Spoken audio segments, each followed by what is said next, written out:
amigos e amigas, aqui é Janaína Morim. Estamos juntos em mais um Portal Saber e vamos falar a verdade para você. Continuando a série de transição planetária, hoje vamos falar sobre o tema Problemas da Alimentação. Temos convidados especiais, o Felipe e a Vanessa, são de Porto Alegre, estão aqui com a gente hoje. Agora vamos passar para os nossos participantes. Olá pessoal, aqui é o Marconi Gomes. Olá pessoal, aqui é o Marco Gandra. Oi gente, é Geraldinho Lemos. Aqui é o Luiz Sérgio Marota, gente. Olá amigos, aqui é Guilherme de Barros. Olá, aqui é Dauro Mendes. Olá pessoal, aqui é o Felipe Mascarenhas. Olá pessoal, aqui é Vanessa Fagundes. E agora nós vamos para a nossa leitura de e-mails. Eu tenho uma dúvida de justiça nisso, mas eu não sei se vai ser possível. Leitura de e-mails. Olá amigos do Pode Saber, aqui é a Silvana Saldanha falando de Belo Horizonte, a nossa tão querida BH. Olha, hoje antes do nosso episódio, vou falar com vocês um pouquinho sobre o Portal Saber. Essa mensagem é especialmente para aqueles que ainda não nos conhecem. Prestem bastante atenção, porque essa mensagem é tudo o que nós somos. O Portal Saber é isto. Um grupo de amigos que mais uma vez se reuniu para cumprir um compromisso há muito assumido. E quando dizemos há muito, é há muito mesmo. Inspirados e direcionados pela espiritualidade generosa e sob a luz do divino, nosso trabalho consiste em gravar podcasts sobre vários assuntos do nosso cotidiano, ligando-os aos conhecimentos científicos, ao influxo dos conceitos espírita cristãos, além de divulgar em caráter instrutório e não doutrinário todo o maravilhoso e imprescindível legado de conhecimento que nos foi deixado por Jesus, Allan Kardec e Chico Xavier. Este último, através de sua conduta irrepreensível pela qual as portas da mente e do coração se abriram para as lições de Emmanuel. Com os podcasts, buscamos levar aos ouvintes a oportunidade de refletir, de questionar, de discordar e de concluir sobre situações e circunstâncias que a todo tempo batem à nossa porta e revolvem as águas paradas do pensamento confortavelmente estagnado, porém inseguro. Nosso trabalho é singelo, contudo firme e profundamente inserido no mais alto comprometimento com a verdade e o amor. Somos, pois, o Portal Saber. Agora uma mensagem muito especial para aqueles que ainda não conhecem o passeio que fazemos todos os anos a Pedro Leopoldo, a terrinha tão querida de nosso Chico Xavier. Este convite é para vocês se aceitarem, ok? Prestem bem atenção. Todo ano, o Portal Saber organiza um passeio a Pedro Leopoldo para conhecer lugares onde Chico Xavier viveu, onde Chico Xavier psicografou suas mensagens, onde Chico Xavier trabalhou, as suas casas, inclusive a última casa onde Chico morou, que hoje é cuidada pelo Geraldinho Lemos. Este ano de 2014, o passeio será no dia 16 de novembro, um domingo. O passeio leva o dia todo. Visitaremos o Centro Espírita Luiz Gonzaga, primeiro centro fundado pelo Chico. Iremos ainda no Centro Espírita Meimei, fundado por Chico e outros amigos, como o saudoso Arnaldo Rocha, marido da Meibei, quando em vida. O açude do Capão, onde Chico viu Emmanuel pela primeira vez. Ai, gente, é um lugar maravilhoso. O clima é incrível. A sensação que a gente tem quando está lá é muito diferente. Todos os anos a gente vai e sente uma energia maravilhosa naquele local. Apesar de não ser mais tão bonito, porque ele está um pouco degradado, né? Um pouco poluído, mas não perdeu toda a luminosidade do lugar, mas não perdeu todo o encanto que Chico Xavier deixou desde os seus encontros com o nosso querido Emmanuel. Iremos ainda fazendo modelo onde Chico trabalhou e psicografou várias obras. Visitaremos ainda a casa do Chico Xavier, onde ele viveu e onde haverá uma peça de teatro ilustrando passagens da obra há 2000 anos com Caíque Assunção do Rio de Janeiro. Olha, isso é imperdível, hein? Esse passeio deste ano está prometendo. Anotem aí o ponto de encontro para vocês não se perderem, que é em Belo Horizonte, em frente à sala do Portal Saber, na rua Raul Pompeia, número 43, bairro São Pedro, próximo à Avenida do Contorno, na Savassi.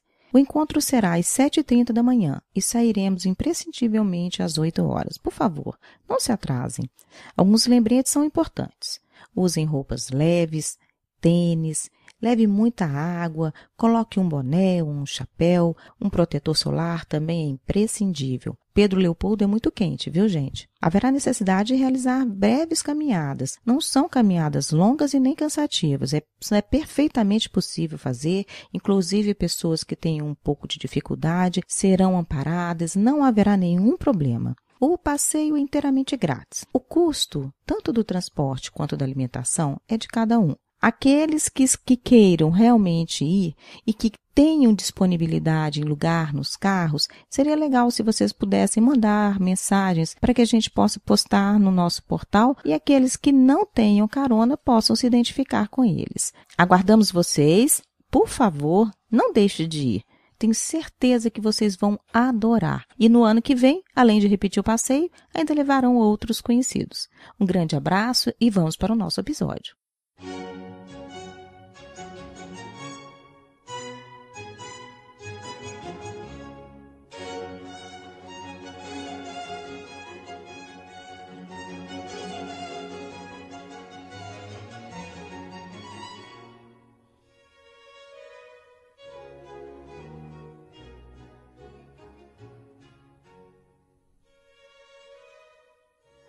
Muito bem, pessoal, agora vamos falar sobre o nosso tema de hoje, que é a alimentação.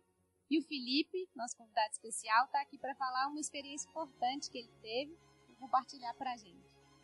E o Guilherme vai apresentar para a gente os nossos convidados de hoje e falar um pouco como que eles chegaram até aqui. O que eu posso falar é que eles chegaram lá em casa, que é um grande prazer, estão hospedados. A gente tem convivido esses dias aí, tem sido uma alegria muito grande. A gente já teve a oportunidade de ir a Pedro Leopoldo, né? O Felipe e a Vanessa gostaram bastante, né? Com o Felipe, eu acredito que muitos de vocês vão reconhecer agora, junto com a Vanessa, eles tiveram a iniciativa dos movimentos de prece coletiva, não só pelo Brasil, que ficou, né, bastante movimentado, principalmente na época das manifestações que aconteceram aqui no Brasil, nas ruas e tudo mais, mas também tem feito um movimento de prece coletiva pelo Portal Saber, pelo Portal Ser, por diversos outros trabalhos espirituais e espíritas que têm acontecido aí pelo Brasil todo.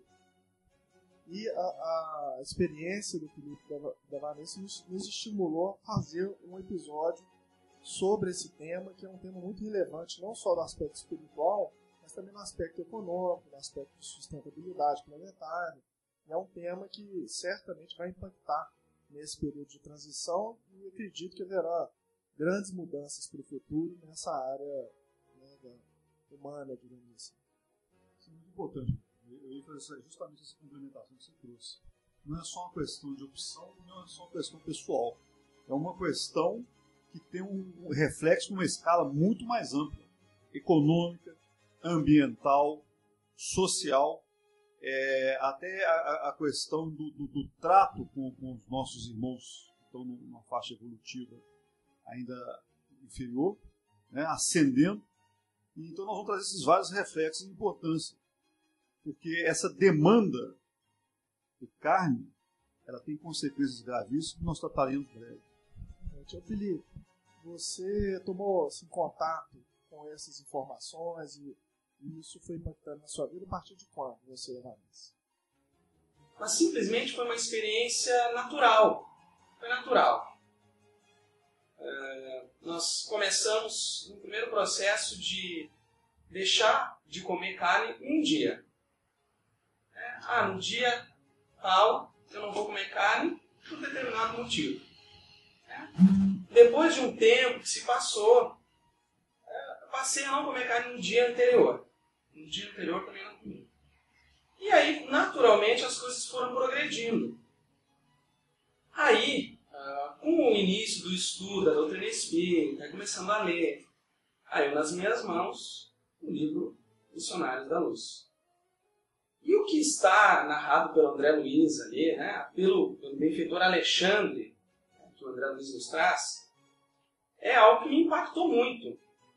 Aquelas revelações que o André Luiz nos traz, que o benfeitor Alexandre, através do André Luiz, pela mediunidade do Chico Xavier, nos traz, é uma coisa muito impactante.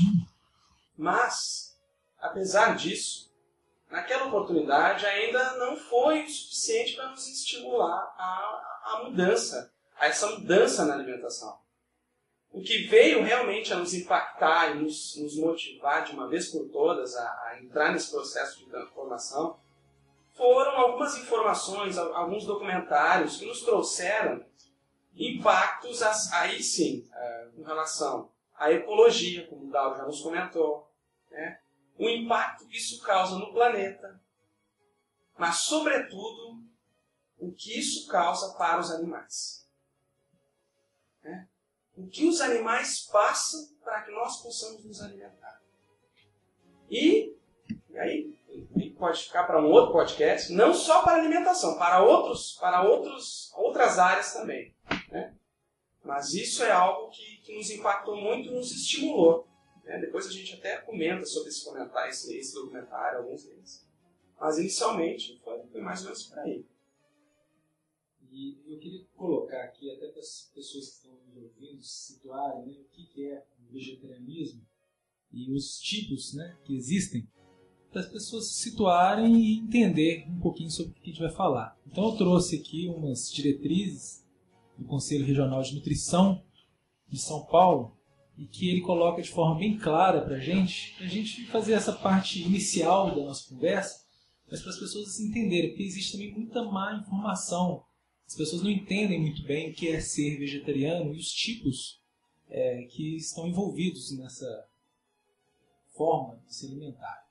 Então, segundo o que eu pude ler aqui, nós temos aqui que o indivíduo que segue a dieta, né, vegetariana pode ser classificado de acordo com o consumo de subprodutos animais, tipo ovos e laticínios, sendo ovo-lacto-vegetariano, que é o vegetariano que utiliza ovos e leite e laticínios na sua alimentação, o lacto-vegetariano, que é o vegetariano que não utiliza ovos, mas faz uso de leites e laticínio, e o ovo-vegetariano, que é o vegetariano que não utiliza laticínios, mas faz uso de ovos.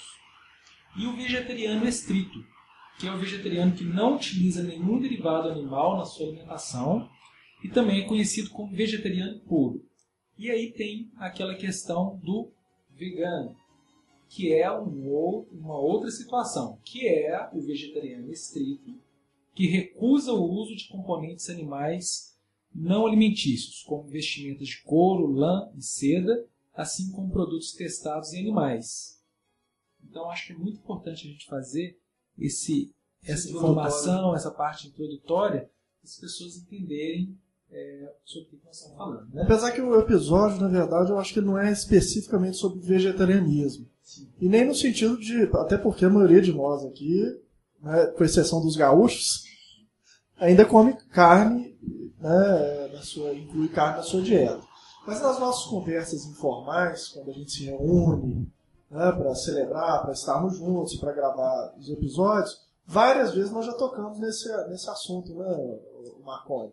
Aí a gente levantando sobre isso, falou, seria legal, até porque, do ponto de vista moral, o sofrimento que é imposto aos animais, eu acho que é consenso que, apesar de nós termos ainda carne nas nossas dietas, é algo que incomoda, a princípio, todos nós, né?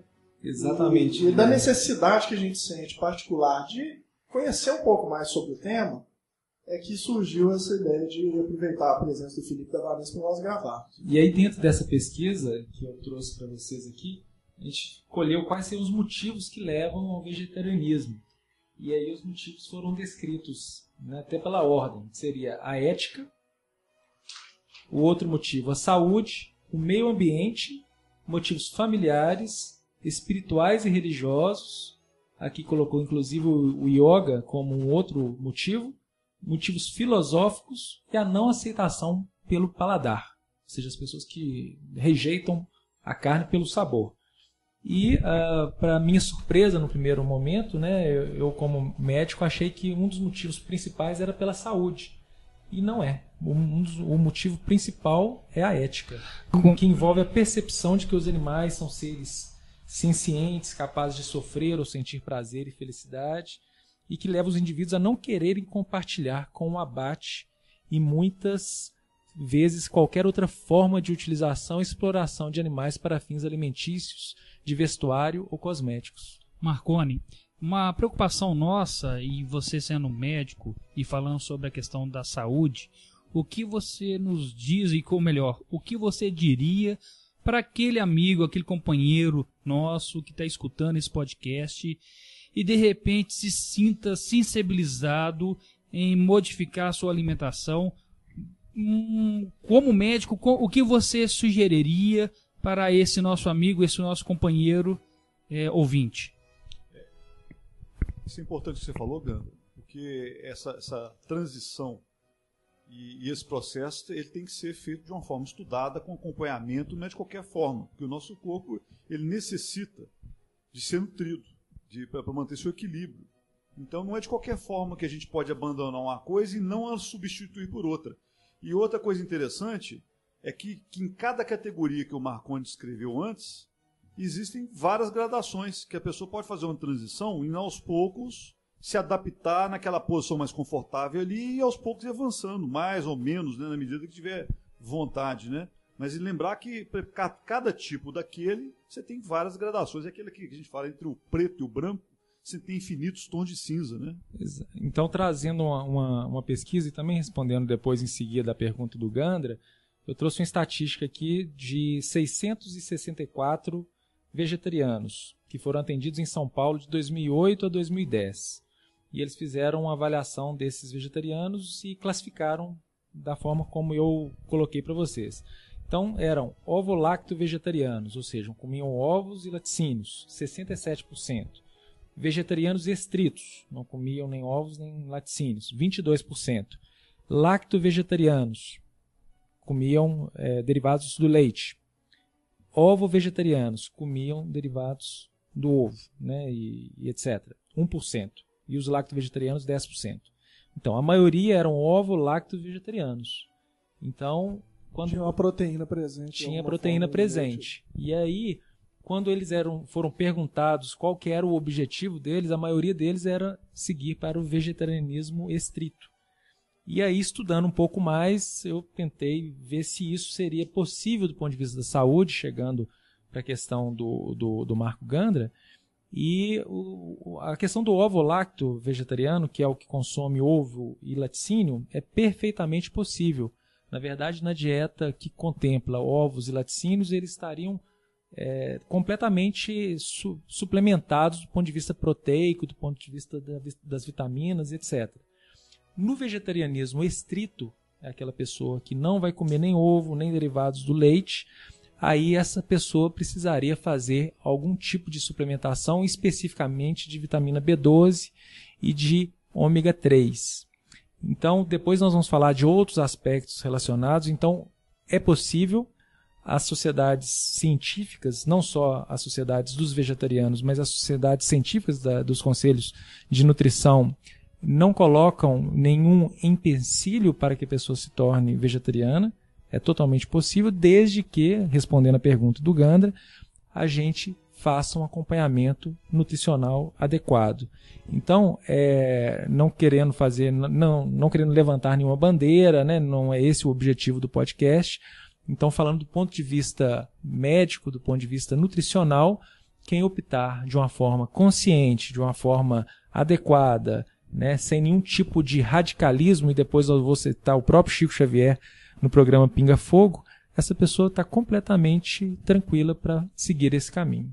Até porque há também, até no meio médico, opiniões diversas sobre o tema, né? Porque há vegetarianos estritos que sobrevivem durante muitas décadas sem a menor necessidade de suplementação e vivem bem. Eu acredito também, ainda nesse campo de não levantar bandeiras, eu acho que há também os médicos que consideram os problemas de saúde advindos do consumo de carne, que também não são poucos. Esse é o outro ponto que nós vamos citar. Assim, ainda que fosse a ausência da proteína causasse algum problema de saúde, deveria ser considerado também os problemas de saúde causados pela presença da proteína, ou no mínimo do excesso dela na dieta humana, né? Então, são elementos aqui, eu acho que é só a ideia é a gente ter, de repente, uma bibliografia legal no post, para que as pessoas se introduzam na pesquisa por conta própria. Guilherme, tem uma coisa muito interessante. O espírito de Jair Presente, que se comunicava, escrevia através de Chico Xavier, Ele era um rapaz, foi um rapaz que desencarnou muito cedo e passou a escrever através do Chico de forma até muito jocosa, escrevia poemas, e no livro, inclusive, que tem o nome dele, Jair Presente, ele vai dizer que quase 90% das desencarnações são devidas a problemas oriundos do consumo da carne animal. Isso é muito interessante, né? O André Luiz fala também muito dos excessos alimentares, né? Do nosso, que é uma forma, muitas vezes, assim, de um suicídio indireto, né? De longo prazo, que a gente vai se intoxicando com excesso. Qual que é o objetivo do alimento? Nutrir, manter nossa saúde, manter nossa estrutura, né? Essa é a função básica da alimentação, é nutrir. O resto vai por nossa conta, os excessos vão por nossa conta. Eu acredito que tem algumas pesquisas, assim, nesse primeiro episódio, talvez a gente não consiga citar tudo de cabeça. Mas pesquisando na internet, eu acredito que todos vão encontrar com tranquilidade. Recentemente foi feita uma pesquisa experimental com cobaias com alimentação frugal. Não no sentido de só frutas, não, mas uma alimentação com nível reduzido de calorias. E os animais que foram alimentados ao longo do tempo, né, com os grupos de controle e tudo mais, tiveram uma sobrevida muito maior, com uma qualidade maior e menos problemas de saúde. Então não é só, se isso não for o que o Geraldo falou, não for, e o que o Jair Presente, o que o Jair Presente, como espírito, falou, não for verdade, tendo em vista o consumo da carne, provavelmente o é, levando em consideração os excessos de toda a ordem, porque todos os alimentos, de certa forma, têm um nível de toxicidade e os excessos vão prejudicar certamente. O espírito ele brinca justamente com isso, sobre os excessos das pessoas em relação ao consumo. A gente vê que a obesidade, por exemplo, que é o efeito, né, mais patente, mais imediato, já é um problema tão grave nos Estados Unidos que eles estão querendo proibir a presença dos fast foods em Nova York. Então chegou ao ponto do tipo de alimentação mais tradicional norte-americano está a ponto de ser proibido na cidade mais importante dos Estados Unidos. Lá é um caso hoje gravíssimo de saúde pública. Nos Estados Unidos, até o presidente americano e a sua esposa estão envolvidos, principalmente a esposa dele envolvida nesse tipo de campanha, a Michelle Obama, como também no Brasil também está começando a se tornar. A obesidade, os excessos, a má alimentação, né, uma coisa desbalanceada, desequilibrada, né, não buscando a função principal, que é a nutrição. Tem um livro que chama Urban Cycling, e ele faz apologia à bicicleta e tal, e ele tem um dado muito interessante que fala que quanto diminuiu de 50% para 15% o número de crianças que vão a pé ou de bicicleta para a escola, triplicou a obesidade infantil. Então, como que a alimentação das pessoas está errada e as crianças estão caminhando menos, né? Andando menos de bicicleta. Unindo vários fatores de problemas de risco para a saúde, né? Pois é, gente. Como é importante a gente estar falando sobre esse assunto e tudo isso que já foi falado aqui agora, em relação a como nós estamos aqui falando de transição planetária, é importante a gente refletir sobre isso, porque nós estamos em transição.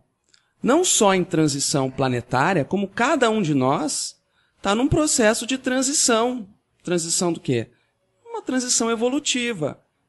De um processo de amadurecimento espiritual, de libertação de certas cristalizações, de certas condutas que a gente mantém há milênios.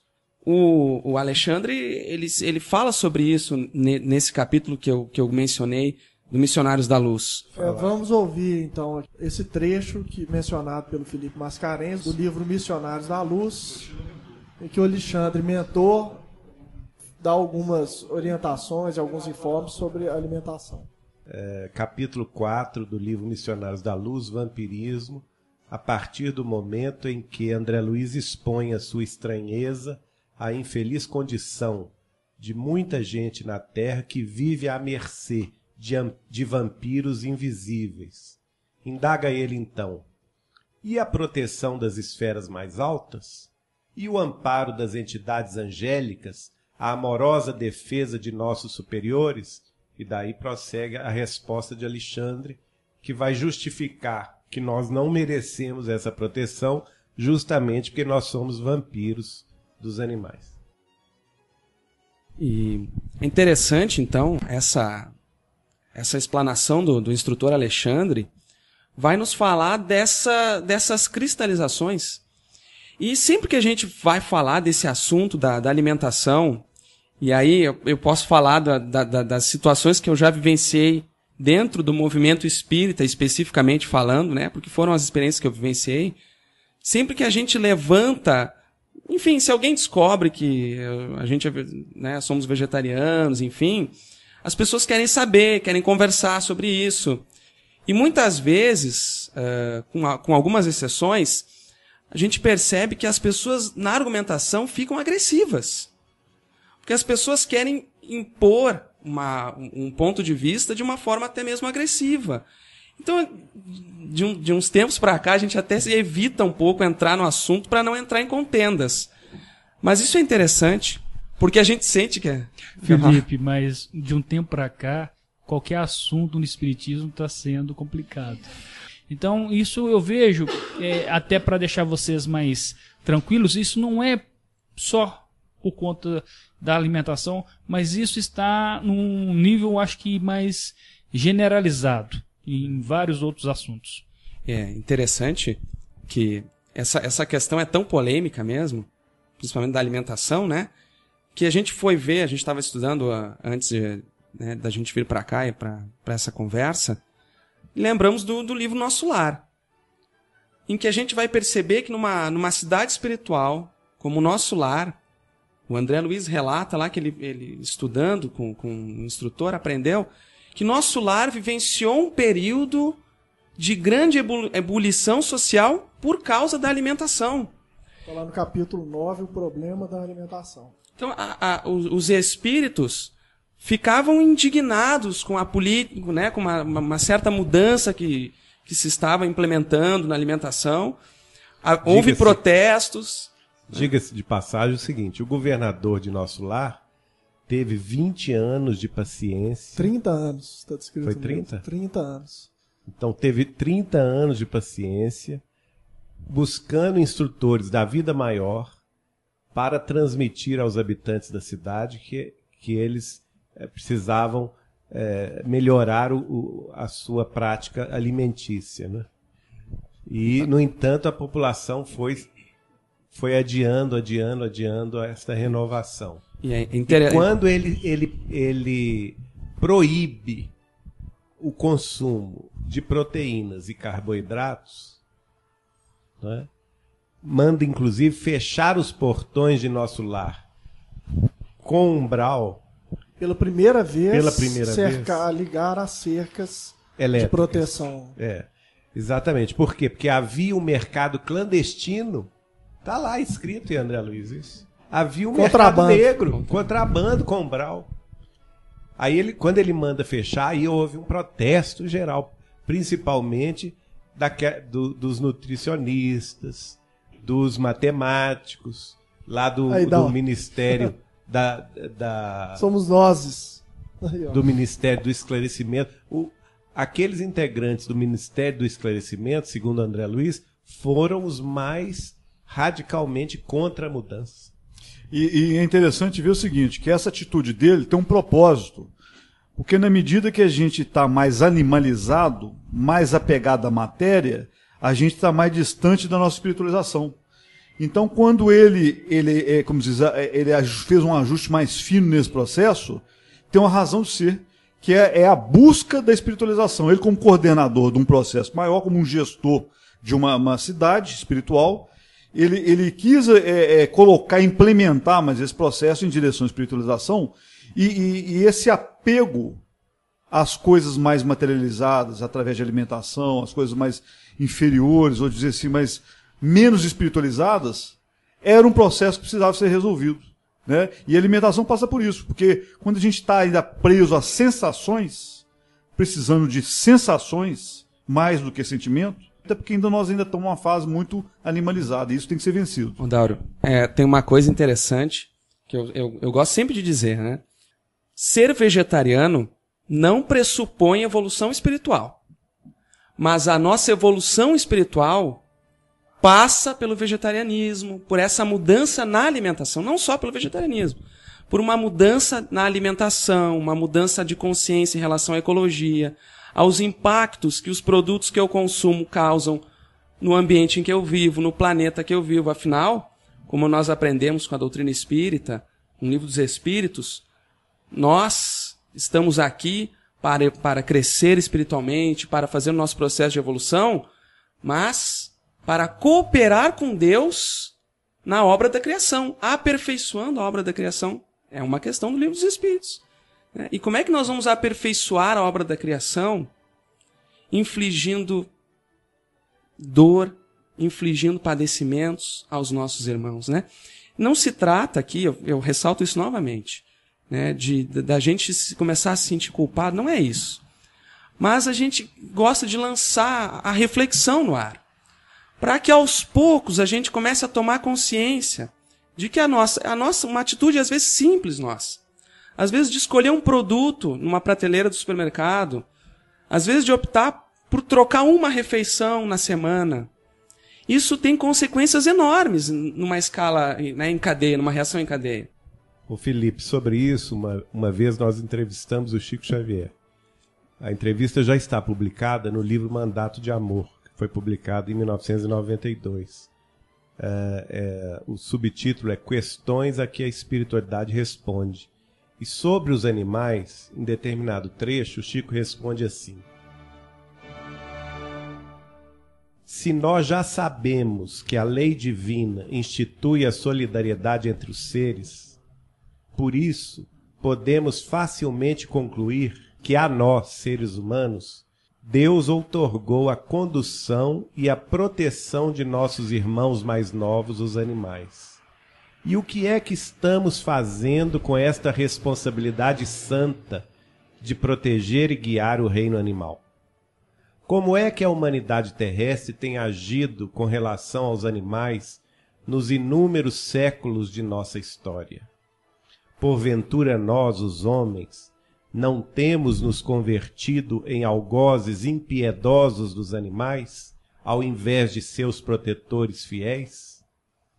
Quem ignora que a vaca sofre imensamente no caminho do matadouro? Quem desconhece que minutos antes do golpe fatal, os bovinos derramam lágrimas de angústia?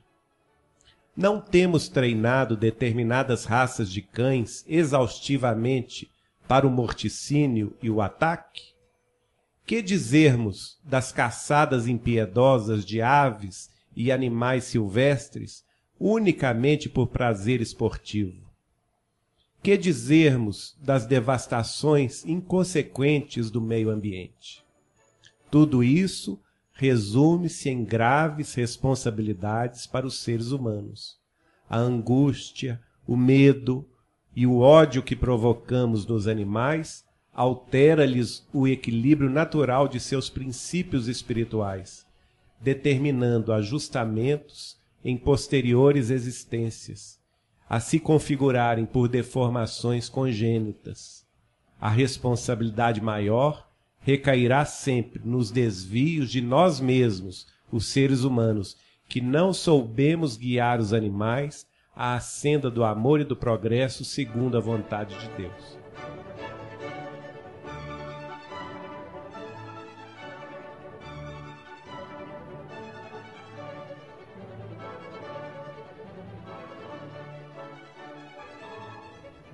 Só complementando o que o Felipe estava falando sobre o nosso caminho espiritual, né?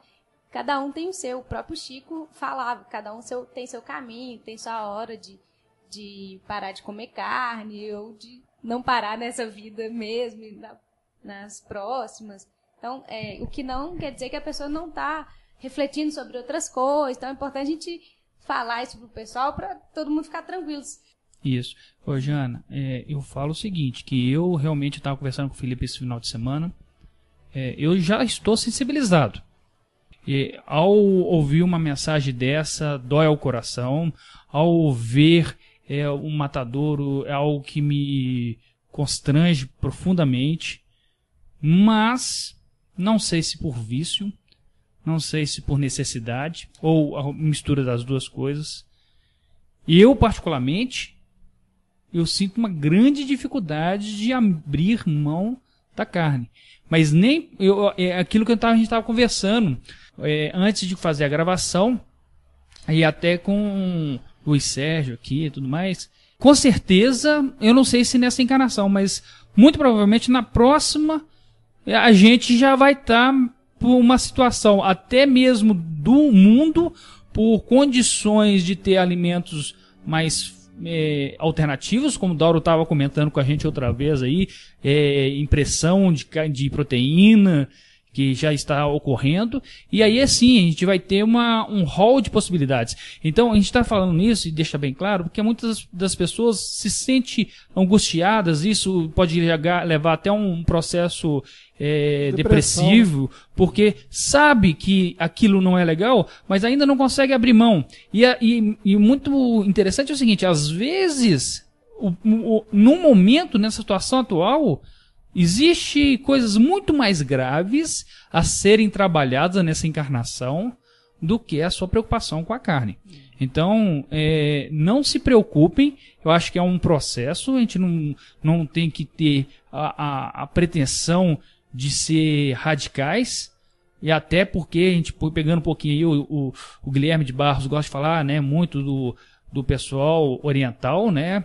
Buda fala que o caminho correto é o caminho do meio, não os extremismos. Então a gente tem que falar isso com o nosso ouvinte, e o seu comentário foi extremamente oportuno.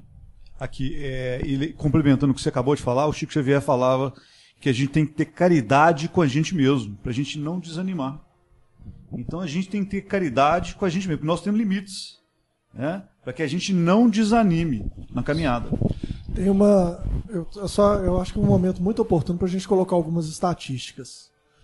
Porque o que acontece? Assim, o que eu imagino que talvez aconteça com muitas pessoas, até porque tem toda uma indústria que nos leva a agir de uma determinada maneira, é que nenhum de nós aqui tem dúvida de quanto é difícil, às vezes, perdoar, de quanto é difícil exercitar determinadas virtudes. E, no entanto, a gente continua lendo, tentando, né? E quando a gente está a ponto da ira ou de ficar nervoso, a gente lembra daquilo que nós estudamos. Então é uma questão de conhecimento. Eu acho que a gente não deve fugir de alguns conhecimentos, de alguns informes, ainda que nos traga alguma dor no coração. E talvez não seja essa dor inicial o primeiro passo para a gente se sensibilizar. Então, as estatísticas que nós vamos passar aqui para você, além de algumas dicas de vídeos para vocês assistirem, é só no sentido mesmo de vocês estarem conscientes, né, todos nós estarmos conscientes do que envolve toda essa indústria, né, da alimentação, né, à base de proteína animal e alguns derivados, para que a gente tenha a perfeita consciência do que vem junto com isso. Então, só para a gente iniciar uma primeira estatística, no ano de 2003, vocês imaginam aí quantos animais foram mortos para a alimentação humana? O planeta tem em torno, hoje, de 7 bilhões de seres humanos. A estatística que eu encontrei aqui, infelizmente, foi de 2003, mas tem uma mais recente, que eu só lembro os dados, mas em 2003 foram quase 50 bilhões de animais mortos para consumo humano. Em um ano? Em um ano. Isso sem contar peixes, eu ia te perguntar isso, os peixes, frutos do mar e outros. Então, só desses animais aqui, só para vocês terem uma lista, vou ler aqui mais ou menos, só para vocês terem uma ideia, tá? Os animais são os seguintes, os que entraram nessa estatística: galinhas e frangos, patos, porcos, coelhos, perus, vou falar alguns números depois: gansos, carneiros, ovelhas, cordeiros, cabras, bois, vacas, vitelos, roedores, pombos e outras aves, búfalos, cavalos, asnos, mulas, machos, camelos e outros camelídeos. Ô, Guilherme. Dessa estatística está fora toda a parte de abate informal das pessoas que abatem por sua própria subsistência ou através de caça e processos que não passam pelas estatísticas formais. E os peixes, que é um volume muito então, grande fora dos peixes pescado. E os crustáceos e frutos do mar, etc. Antes de continuar a dar esses dados, só para retomar rapidamente o que o Gando estava falando, assim, muitas vezes a gente tem já uma vontade ou até come determinados alimentos porque por hábito, por costume. Tá fácil ali, né? Tá pronto ali. E a gente cresceu daquela forma ali, a gente tá acostumado, é um hábito. A gente não se dá conta do que tem por trás. A gente não sabe, simplesmente não se deu conta de tudo que acontece. Na verdade, a indústria ela é feita, isso a gente tem que reconhecer, ela é toda feita e desenvolvida para que você não saiba. Então até as aves e os animais vêm sorrindo nas embalagens, né? Vêm felizes, muitas vezes em desenho animado, né? Ilustrados e tudo. Cores bonitas, as embalagens. E na verdade, assim, nós procuramos não saber também. Né? A gente tenta realmente não se informar, porque é desagradável. Mas, voltando a falar, esse desagrado inicial talvez seja um primeiro passo. Então, como o Geraldo pediu, as galinhas e os frangos são os mais sacrificados. São 45 bilhões, quase 46 bilhões de aves abatidas anualmente.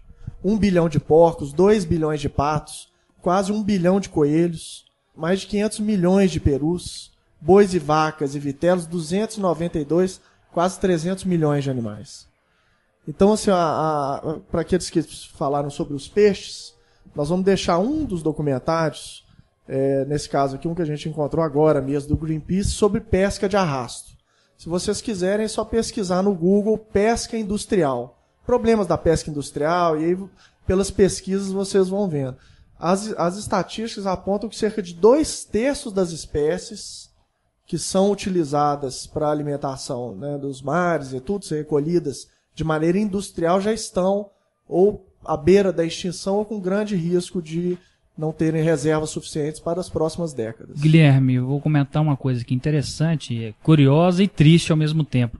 Eu já trabalhei num grupo agroindustrial e um frango vive menos do que um mosquito. Em 30 dias, um frango sai do pintinho para o abate. Então imagina aí a quantidade de hormônios, eu não estou falando em nome de nenhuma organização, porque eu simplesmente tinha esse conhecimento, mas eu não sei qual é o nível de alimento que tem, mas isso é de senso comum que você tem disponível em qualquer lugar. Tem muitos documentários sobre isso. 30 dias, Guilherme, 30 dias. Um pintinho, que eu lembro quando eu era criança eu trocava por garrafa para ficar criando. 30 dias depois ele está para o abate. Ou seja, a vida de um frango que é industrial, digamos assim, é menor do que a vida de um mosquito. Nós vamos dar alguns detalhes em relação às condições também de vida desses animais, que são importantes. Por exemplo, no caso do frango especificamente, é um dado que eu me lembro de cabeça. Um frango ele é criado no tamanho de uma folha menor do que uma folha A4, que é aquela folha normal que a gente usa em impressoras e tudo. Esse é o espaço que ele vive durante esse tempo. Então são mais de 20 aves por metro quadrado. Então, assim, as condições de vida desses animais são também muito interessante tristes. É o seguinte, como que eles fazem para que em 30 dias ele consiga fazer isso? Né? Não só hormônio, mas existe uma técnica que é o seguinte, ele liga a luz, desliga a luz, liga a luz, desliga a luz. Então o relógio biológico do frango é programado como se esses 30 dias fosse 6 meses. Porque com essa diminuição de luz, e luz faz com que se alimente mais, cresça mais, e o próprio hormônio dele mesmo. Não estou falando que a indústria fica aplicando hormônio para fazer com que haja uma situação de realmente generalizada, artificial. Mas até mesmo a questão da luz faz com que ele se alimente como se fosse dias de 2 horas. Por isso que a gente recomenda que vocês assistam os vídeos. Um primeiro, que talvez seja bem interessante, é chamado A Carne é Fraca. Esse vídeo já vai trazer uma série de informações, e a gente até não quer colocar muitas informações detalhadas sobre as condições de vida dos animais preparados para o abate, até para não ficar criando imagens mentais depressivas, né? São só algumas informações mais relevantes mesmo, mas esse vídeo realmente ele é imperdível e tem outros que trazem também muitas informações. Só para complementar em relação aos crustáceos e aos peixes, só para dar um exemplo, a pesca de camarão, por exemplo, que a maioria de nós gosta muito, para se produzir 1 quilo de camarão pescado, se mata em torno de 7 a 8 quilos de peixe, que são simplesmente descartados no mar. Isso só, por exemplo, com relação à pesca do camarão. O camarão criado em cativeiro, muita gente acha que vai ser melhor, e na verdade é um modelo extremamente destrutivo para os manguezais, por exemplo, que são, como todos sabem, os berçários, onde a maioria das espécies procria e deposita os seus filhotinhos. Né? Aqui, puxando para o Felipe mais uma vez, e citando o que o Dauro falou, nessa sociedade que necessita do prazer, né, das sensações, e o Felipe disse muito bem, né, às vezes pequenas atitudes já tem uma reação em cadeia muito grande. Então vou dar um exemplo aqui de algo que a gente faz sem pensar e que está mais ligado às nossas características culturais, né, de a gente ter herdado isso porque nossos pais, nossos tios, nossos avós faziam e nós apenas repetimos comportamentos. Por exemplo, quando nós falamos de rodízios de carne, está embutido nessa ideia que você vai pagar uma quantidade X e que toda a quantidade de carne que você tolerar comer, ela está disponível. Marconi, lá no Rio Grande do Sul chama-se espeto corrido. Aqui é o rodízio de carne ou de pizza, que eu também gostaria de fazer uma menção em relação a isso.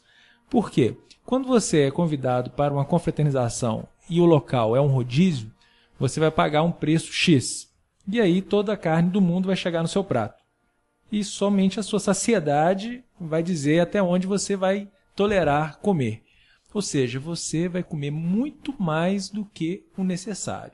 Não só a carne, mas também todos os outros tipos de alimentos que estão disponíveis.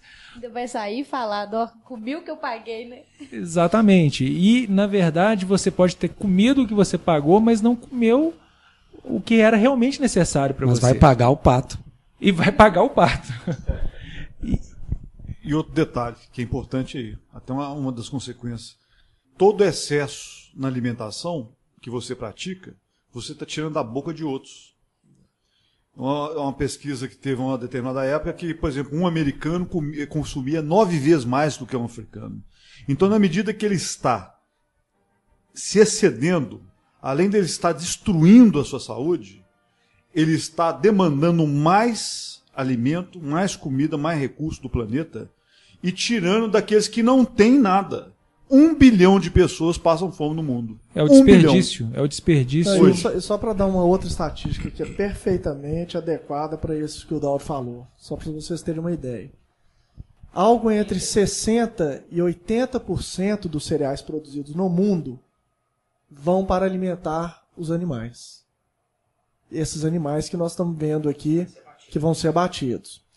Só que somente 15% da população consome 85% da carne. População mundial, né, Guilherme? Então, na média, 15% da população mundial consome 85% da carne. Então, se vocês fizerem uma conta, a gente vê esse desequilíbrio. Isso é muito sério e muito grave. Muito, muito grave. Então, Dauro, quantas pessoas você acha que seria possível alimentar com uma alimentação vegetariana se a gente substituísse um bife de 200 gramas? Pois é, mais ou menos. Você tem uma ideia? Se aquela carne fosse o que se gastou em cereais, em água, em energia para produzir um bife de 200 gramas, quanto poderia ser produzido para alimentar, né, com aquela mesma quantidade ali que foi gastou? Aqueles mesmos recursos daria para alimentar quantas pessoas com uma alimentação? Muito mais. 40 pessoas. Pois é, muito mais. Dauro, você comentou pra gente então também. Vocês imaginam o seguinte, só pra gente fazer uma conta rápida. Se 1 bilhão de pessoas deixasse de comer, ou reduzisse, por exemplo, em 20% somente o consumo de carne, muito provavelmente a gente já teria condição de avançar. É óbvio que as questões são muito mais complexas, né? Não significa que a gente deixaria de fato de saciar a fome desse 1 bilhão de pessoas. Mas do ponto de vista do cálculo puro e simples, você teria estatística e matemática, você teria recursos para suprir É. essas pessoas com a alimentação necessária. Acho que é interessante que a gente começa a chegar num ponto importante. Isso passa por uma conscientização de pensar no outro. Pensar que quando eu estou optando por ter um alimento desses, talvez eu esteja tirando o alimento de outras pessoas, né? E qual que é o ponto central que nós aprendemos com a doutrina espírita, né, com o cristianismo? Nós aprendemos o tempo inteiro que o principal entrave ao nosso progresso é o egoísmo. E nós precisamos nos libertar desse egoísmo. E uma das partes fundamentais é essa. Nos libertar desse egoísmo, de pensar só em mim. De pensar só no meu prazer. Então, como o Gandra estava falando antes, nós estamos num processo de modificação, de transformação. É claro que nós não vamos mudar a economia de uma hora para outra. Como o Chico fala disso, né, no vídeo. Nós não vamos mudar o nosso organismo, que se acostumou durante tanto tempo a consumir, de uma hora para outra. Isso demanda tempo, isso demanda adequação, demanda cuidados com a alimentação, como o Marconi já estava nos falando antes. Mas, né, a gente começando, a conscientização, a refletir sobre essas questões, a fazer pequenas mudanças, nós vamos caminhando para que o nosso organismo comece a se transformar, como o Gandra brincou, né? Na próxima encarnação, a gente já começa a ver, hoje, uma quantidade enorme de alimentos para vegetarianos.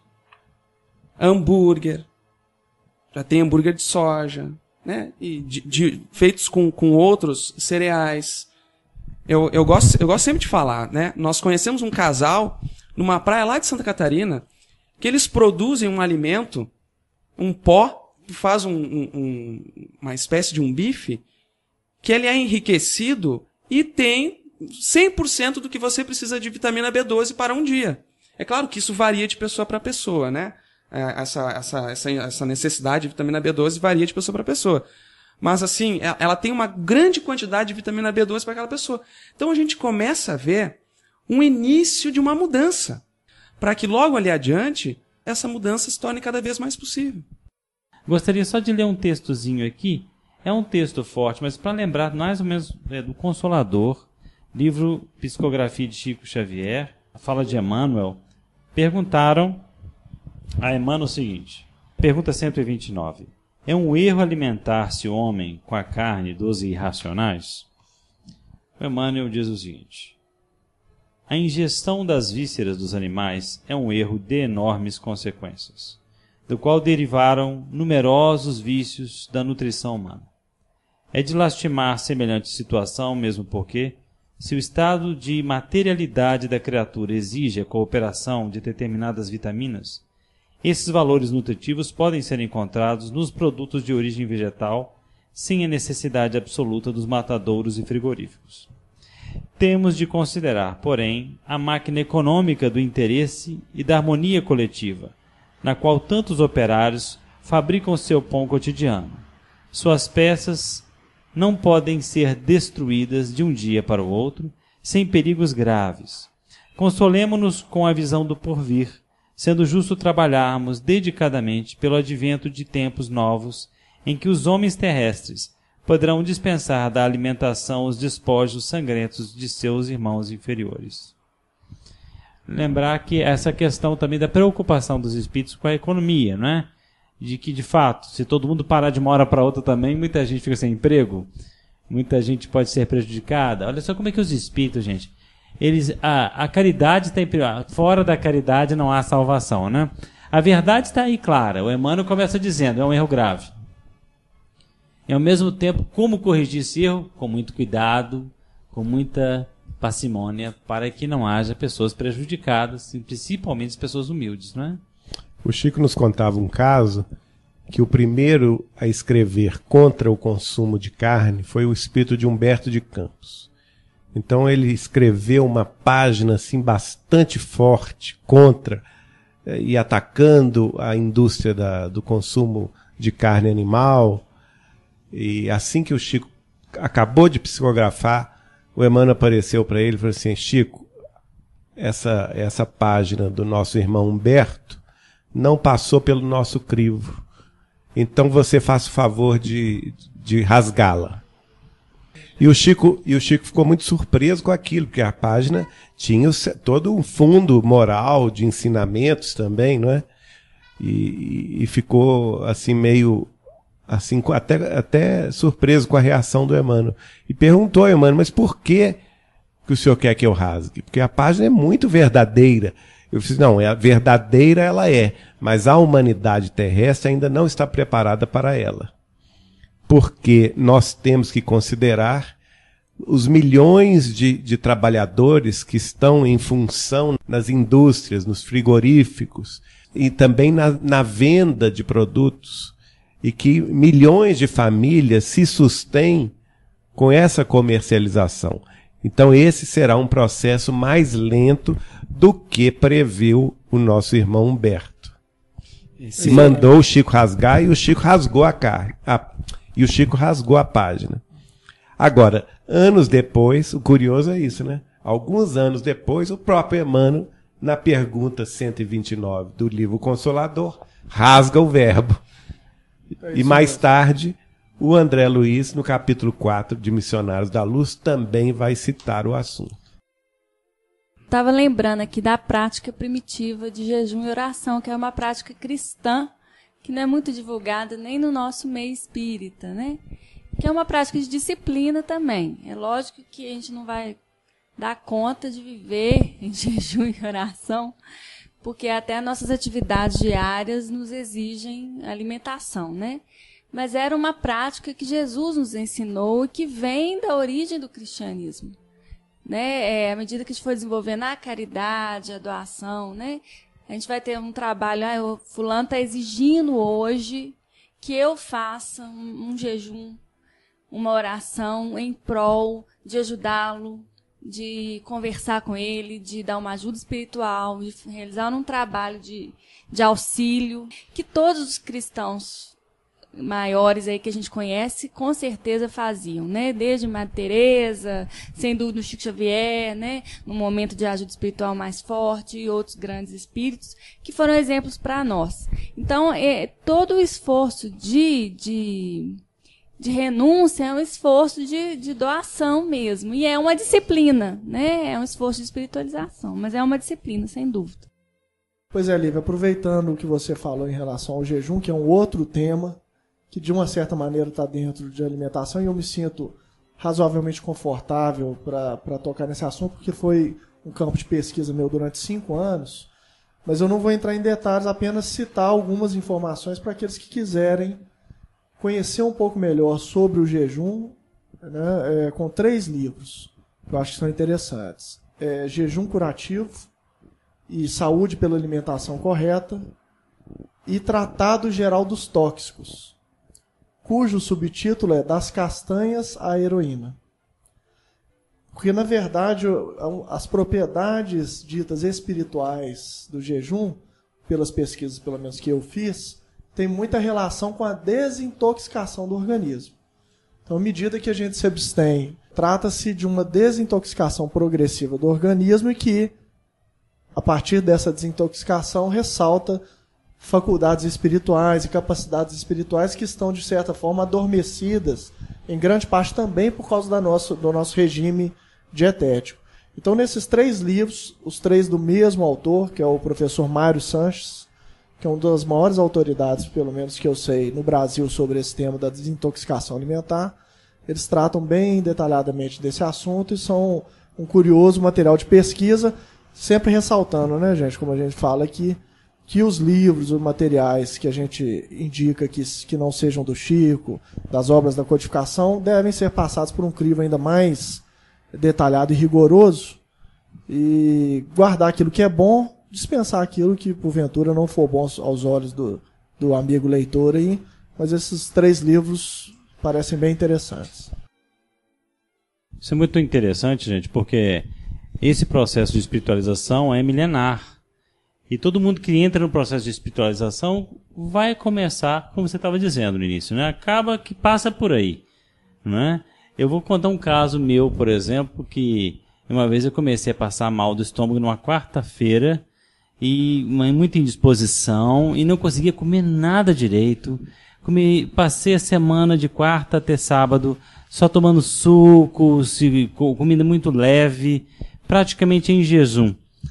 Acontece que no sábado eu estava estudando com a mocidade no centro espírita, e de repente, depois da reunião, o pessoal chegou, eu era a pessoa mais experiente lá na época, e vieram o pessoal, olha, Sérgio, tem uma mulher bêbada, e nós sabemos o que é um bêbado no centro espírita, né, gente? Dá trabalho às vezes mesmo, porque aí já vem com altas companhias. Eu estava cansadíssimo naquele dia e sem comida, né? E eu falei, meu Deus, agora nós vamos até meia-noite aqui, era 9h30 da noite, não, eram umas 8 horas da noite. Aí chegou, me apresentaram a mulher, né, bradando, falando alto e desafiando a moça num estado muito triste. A gente sabe que a última coisa que você deve fazer com uma pessoa que está nesse estado é dar um passe magnético forte, porque ela pode ficar mais em transe ainda, dando vazão a mais influência espiritual, e a coisa complica, né? Só que o que veio para mim, em termos de intuição, foi colocar a mão na cabeça dela. A hora que eu pus a mão na cabeça dela, ela desmaiou imediatamente. O pessoal levou ela ao chão, porque ela se desfaleceu, e de repente, na mesma hora que ela chegou no chão, ela acordou e falou, onde é que eu estou? Vocês me levem para casa, eu estou me sentindo já melhor, e foi embora. E jejum e oração.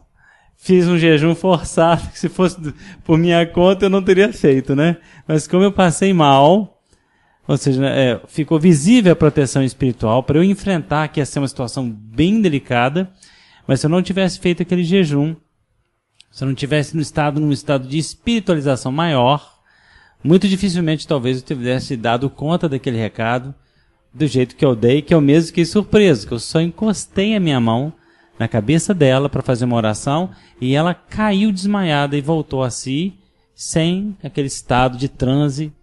Porque o jejum, na verdade, e a gente fala jejum de alimentação, mas o jejum é dos 5 sentidos que nos atém ao plano físico, não é? Então, muitas vezes, quando você está prestes a um trabalho mais espiritualizante, os próprios espíritos nos recomendam, vamos dizer assim, uma asepsia do plano físico, ou seja, no campo da sexualidade, no campo da visualização de muitas imagens. O computador, por exemplo, devido a ser muito vivo, ele é um fator que nos prejudica, às vezes, em muitas imagens. É sentido físico que você está ali se atendo à questão física. Computador então, e celular, né? Então o jejum é muitas vezes disso tudo, para você poder estar em um estágio de espiritualização maior. E isso tem a ver, obviamente, com a alimentação. Eu gostaria de começar a colocarmos esse ponto, que até estava conversando com o Felipe Mascarenhas ontem em Pedro Leopoldo, um ponto que eu acho muito importante, porque para que a gente possa ter esse equilíbrio de saber até onde podemos avançar, é bom que a gente não confunda isso com uma religião, como acontece várias vezes, né? Porque isso nós temos uma tendência a ser fariseus, né, gente? No sentido menos bom da palavra fariseu, aquele que Jesus criticava, muito grande. Allan Kardec fala, um dos grandes problemas da religiosidade ou da religião é fazermos ela uma questão de forma, muito mais do que uma questão de conteúdo. Então, já a longa data, nós temos a tendência de transformar a nossa religião em uma conduta externa. E muitas vezes a gente projeta em atitudes externas e disciplinas externas os nossos deveres que deveriam ser também internos e prioritariamente internos. E a gente acaba virando aquelas pessoas que tem que Jesus aparecer para a gente e falar assim, tudo bem, dá o dízimo do cominho, dá o dízimo da hortelã, né?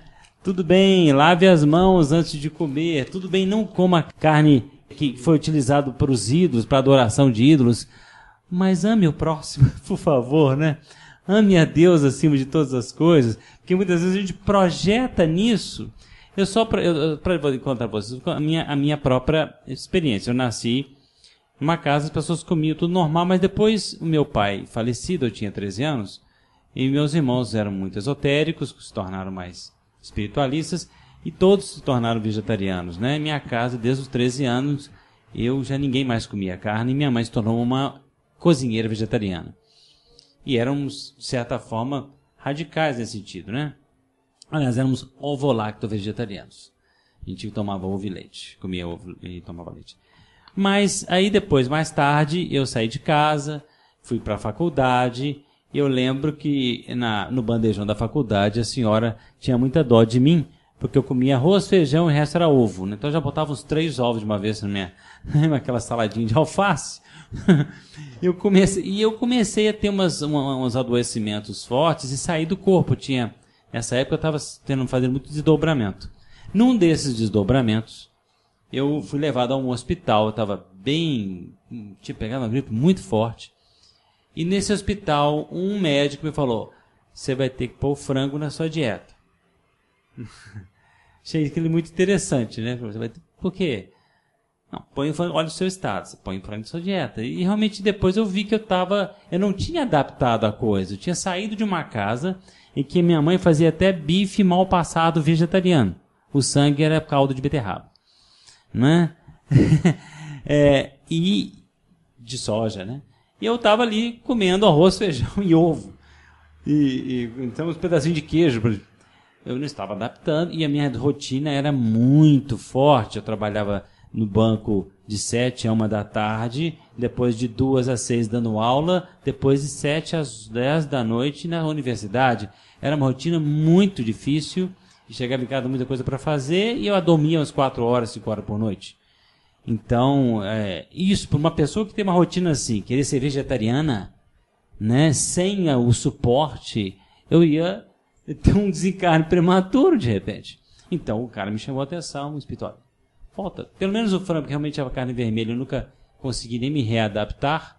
Ela de fato me faz mal se eu como hoje, mas o frango eu readaptei. Mas eu estou dizendo porque o próprio Chico comia carne, para a gente ter essa noção desse equilíbrio, mas para termos a noção desse equilíbrio, devemos não fazer essa questão uma questão de moral, né? Mas é uma questão de conquista. Eu admiro a pessoa que nesta reencarnação já está conquistando o vegetarianismo verdadeiro, só que ela não deve confundir isso com religião, que muitas vezes vi pessoas vegetarianas altamente preconceituosas, olhando com desdém a pessoas que comiam carne, e isso é exatamente o oposto da direção que nós estamos querendo ir. Exatamente. Lembrando que cada um tem sua evolução espiritual, né? Então, a pessoa às vezes consegue parar de comer carne, mas ela não está resolvendo outras questões importantes também na sua evolução. As pessoas são diferentes, nós somos todos diferentes. Mas só ainda falando, complementando o que o Luiz estava falando, que é muito importante, né, das pessoas elas saberem parar de comer carne, ou saberem reequilibrar a dieta quando tira a proteína, o ferro da carne. Depoimento pessoal, eu em 2012 no carnaval, tem aquela quarentena que todo mundo faz, fica 40 dias sem alguma coisa, quaresma, ficar 40 dias sem comer carne. E eu já tinha essa vontade, essa curiosidade de não comer carne e tal, e fiquei os 40 dias. E quando acabou os 40 dias, falei, gente, eu consegui, né? Eu achava que era tão difícil ficar sem comer carne. Acho que eu vou ficar sem comer carne, então, porque tô tranquila, tô me sentindo bem. E como eu fiquei, nos primeiros dias foi difícil, mas depois eu me adaptei, eu não preocupei com a nutrição. Eu tinha que substituir aquilo de alguma forma, mas a princípio eu não estava sentindo nada e esqueci. E eu gosto muito de correr, andar de bicicleta, fazer exercício. Comecei a sentir uma fraqueza para essas coisas. E falei, meu Deus, será que tem a ver com a carne, né? Porque o que eu mudei ultimamente foi a carne. E aí eu vou voltar a comer carne. Porque é a melhor opção, não quero ficar sentindo essas fraquezas e tal. E voltei, comi um bife de boi no restaurante e tal. E eu passei muito mal depois. Mas eu passei muito mal. E aí eu estranhei aquilo. Fiquei com medo de comer de novo e parei. Aí, meses depois, eu falei, mas será que é mesmo? Às vezes foi o dia, né? Aquele dia eu passei mal, coincidência, comi carne no mesmo dia e resolvi comer de novo uma picanha. Mas não deu certo de novo. Aí eu passei muito mais mal. Então, aí meu corpo começou a ver que a carne não me fazia bem, não fazia sentido comer. Hoje eu como peixe, né? O peixe ele não me dá isso, mas principalmente a carne de boi e a carne de porco, o meu organismo não aceita. E entrando na ideia da nutrição, eu comecei a estudar sobre o assunto, procurei nutricionista e tal, e descobri que eu posso substituir a carne com folhas verdes escuras, com soja, com ovo, eventualmente. Então, tem vários alimentos que me ajudam e eu não tive mais essa fraqueza. Só para ressaltar essa parte da fraqueza, por exemplo, nesses livros que eu tinha citado sobre o jejum, um dos conhecimentos de desintoxicação alimentar é exatamente que alguns sintomas que as pessoas atribuem à falta de determinado alimento é, na verdade, um processo de desintoxicação das toxinas que estão presentes naquele alimento, com as quais o seu organismo se acostumou. Na teoria, a princípio, é isso. Se você tirar determinados alimentos da sua dieta, você vai experimentar muitas vezes sintomas adversos num primeiro momento, como dor de cabeça, sensação de dor no estômago, fraqueza, tonturas. Aí tem uma série de efeitos que podem ser observados. De qualquer maneira, é sempre importante fazer com acompanhamento de um médico, né?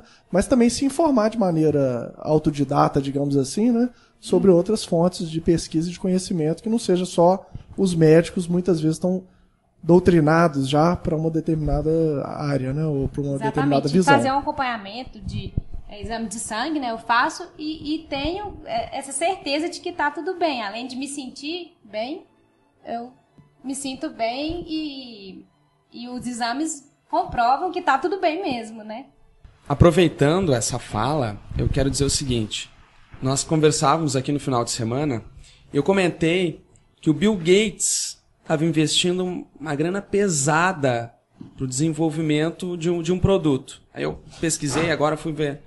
É o seguinte, o Bill Gates, ele está investindo 2 bilhões de dólares para desenvolver o ovo vegetal. E aí, levando em consideração aquilo que a gente falou antes, né? O Marconi trouxe para nós a questão da dieta ovo-lacto-vegetariana. Imagina se você tem um desenvolvimento de um ovo vegetal. Né? Porque o processo da produção do ovo, como é feito hoje em dia, é uma coisa, como a gente já comentou, né? Como já foi comentado, é uma coisa extremamente agressiva. Né? As galinhas têm o bico cerrado, é uma coisa... Quem for assistir os documentários vai ver isso. Então, como a gente começa a perceber, como eu já falei antes, essa transformação, essa transição que começa a acontecer para uma mudança na alimentação. Tem pessoas que estão tendo uma conscientização e estão se sensibilizando, estão começando a investir para que venham formas alternativas, né? Para suprir as nossas necessidades, como o instrutor Alexandre fala, como é falado, que a nossa inteligência ela pode ser colocada a serviço disso. A nossa inteligência do ser humano pode ser colocada a serviço de produzir alimentos que venham a suprir as nossas necessidades fisiológicas e que venham a amainar o sofrimento de todos os seres do planeta. Então, como que a gente começa a perceber essa transição acontecendo?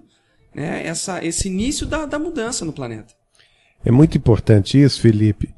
E André Luiz já vai trazer isso para nós, mostrando que o caminho da humanidade, em termos de transição, passa por aí. Lá no capítulo 4, sobre o vampirismo, mais ao final, tem uma parte importante que ele vai dizer assim, tempos virão, aliás a fala é do Alexandre, não é do André Luiz, André Luiz é o mensageiro, né?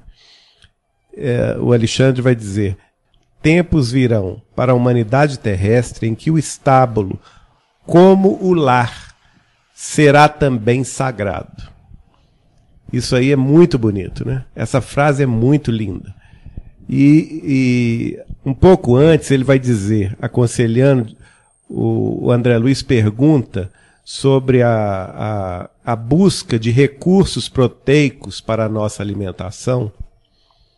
E o Alexandre vai aconselhar: o aumento dos laticínios para enriquecimento da alimentação constitui elevada tarefa. E depois completa com uma assertiva que nós todos devemos pensar nela e cujo real significado é muito importante, que é esta, revelando que o estábulo, o local dos animais, um dia será tão sagrado quanto o lar. Só para acrescentar o que o Felipe falou, nesse final de semana a gente foi conversando muito sobre nutrição, sobre alimentação humana, e um elemento que ainda reforçou mais a oportunidade de gravar esse programa foi que quando nós chegamos a Ouro Preto, logo depois a gente saiu para jantar com alguns amigos.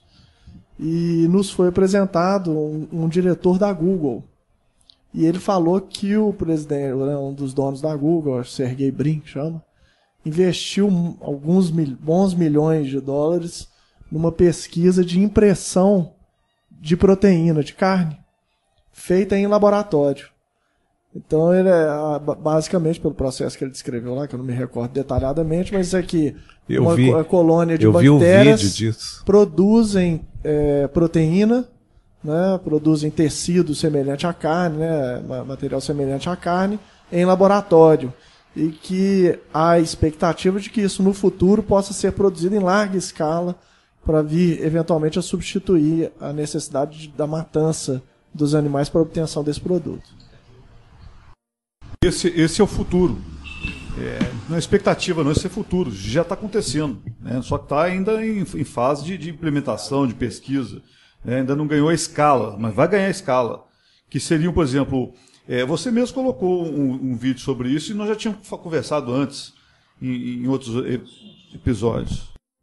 Dauro, o que você acha? Você acha que essa questão aí da impressão, que o Guilherme acabou de falar, já é um gancho da transição planetária para uma forma diferenciada de alimentação? Com certeza. Inclusive a gente vai apresentar isso quando a gente for trazer os fundamentos, né, mais conteúdo sobre os fundamentos da transição, passa por aí.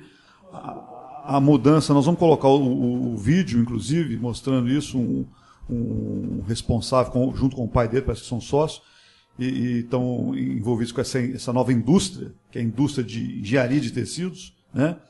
Então a gente vê isso, não só o que está acontecendo com células troncos e tudo mais, você pega uma célula ali, coloca num bioreator, aqui desenvolve uma colônia de células, vai pegar aquelas células ali, colocar numa impressora 3D e vai formar um órgão. Isso já está acontecendo, né? Isso já está acontecendo, já é realidade, em centros de pesquisa pelo mundo afora, principalmente nos Estados Unidos, na Europa e na Ásia. Mas, além disso, esses bioreatores, da mesma forma que uma fábrica de cerveja é um bioreator, esses bioreatores irão produzir proteína, que depois se formarão tecido e couro. Então, a nossa demanda, quer dizer, criar animais para matança não vai fazer mais sentido nenhum. Nós não vamos ter essa necessidade mais para isso. Então, nós teremos a engenharia de tecidos e também temos a engenharia genética, onde se implementarão genes em planta, que produzirão determinadas substâncias, as plantas modificadas geneticamente, produzirão determinadas substâncias necessárias tanto à nossa saúde como à nossa nutrição. O interessante é que as peças de couro elas já vêm no tamanho correto que a indústria de tecidos precisa, já vem no padrão de corte, você já evita até desperdício mesmo da matéria-prima. É uma grande revolução, porque é o seguinte, o Kardec fala na Gênesis dos espíritos superiores vertendo energia. André Luiz também fala sobre isso. Vertendo energia dos planos superiores, das esferas superiores. O que é a vida? A vida é um processo que consome informação e energia de forma organizada. Informação e energia. Esse é o fundamento da nutrição. Nos dá energia e nos dá substâncias necessárias a manter nossa estrutura e a nossa dinâmica processual, de processo, né, vital. Nós buscamos essa energia hoje de uma forma primitiva, inferior, mais animalizada, menos espiritualizada. Na medida que a gente se espiritualiza, nós vamos entrar em contato com as energias mais sutis, nós vamos nos nutrir de energias mais sutis, né? E além do mais também, que depois nós vamos falar mais detalhadamente, é a questão econômica e ambiental. O Guilherme falou uma coisa muito séria no número que ele trouxe, que eu já tinha visto esse tipo de número, não exatamente igual eu tinha colocado, mas eu já tinha visto essa quantificação. De 60% a 80% dos grãos produzidos no planeta são para alimentar animais em confinamento, para engorda de animais. Animais que vão servir para produzir carne para 15% da população. Eu falei que 1 bilhão de pessoas estão famintas, abaixo da linha da pobreza. Mas tem outros bilhões que estão próximos a essa linha, que também estão próximos à extrema miséria. Então é uma situação muito grave. Quando a gente demanda mais recursos do que a gente precisa, primeiro que nós estamos hipotecando as gerações futuras. Nós estamos tirando das gerações futuras os seus recursos. Nós estamos gastando mais do que a gente precisa para sobreviver, nós estamos usando mais, né, excedendo e tirando das gerações futuras, dos nossos filhos e dos nossos netos, condições razoáveis de sobrevivência.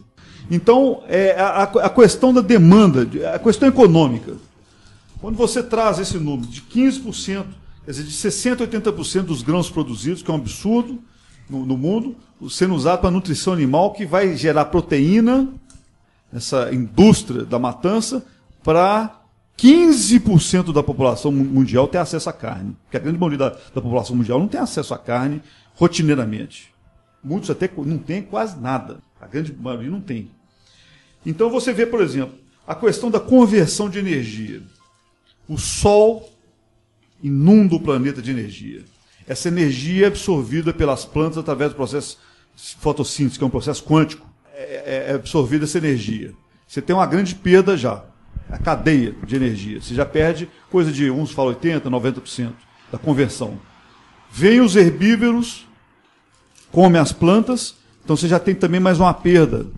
Eu não lembro do número exato, mas em torno de 70%, 80%, 90%. Quer dizer, só converte 10%, 20% daquela energia originária do Sol, depois para as plantas, e das plantas para os herbívoros. Então, a cada nível que você sobe na cadeia alimentar, você tem uma perda enorme dessa energia.